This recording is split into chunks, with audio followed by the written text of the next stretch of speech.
বেশি। আর সেই কারণে হোটেল রেস্তোরাঁর কাজটাও একটু ঝিমিয়ে পড়েছে। আমি যদিও ব্যক্তিগতভাবে আমি দায়ী, বা দায়টা বা দায়িত্বটা আমার ছিল। 57টা রেস্টুরেন্ট দেওয়ার পরে আরো যে ডেভেলপমেন্টগুলো সেগুলো গত 3-4 মাস ধরে হঠাৎ করে দিয়েছে। মানে আমি শারীরিক কারণে পেরে উঠছি না, এত জিনিস আসছে।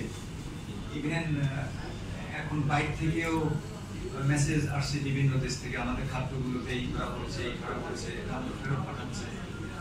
এগুলো আপনারা জানেন না বা আমরা জানাইও না। তো এই সব নিয়ে হঠাৎ করে এই সাবজেক্টটাতে একটু ধীর গতি হয়ে গেল। এটা নিজের কাছে খুব খারাপ লাগে। অনেকেই বলে, আমাকে ফেসবুকে বলে, আপনাদের হোটেল রেস্তোরাঁ কি হলো। সেটা ঠিক, 57টা দিয়ে আমরা মনিটর খুব একটা করতে পারিনি।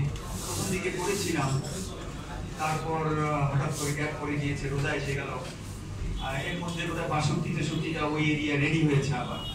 তবে পার্থক্য হচ্ছে যে প্রথমে যে 57টা আমরা দিয়েছিলাম, উনি তো বলেছেন যে খুব কষ্ট করতে হয়েছে, অর্থাৎ আমরা একদম তুলে ধরেই তারপরে স্টিকার দিয়েছি, যেন 80-র নিচে নামাই যাবে না, তাকে 80 আপ অ্যান্ড 90 আপ, মানে A+ এবং A।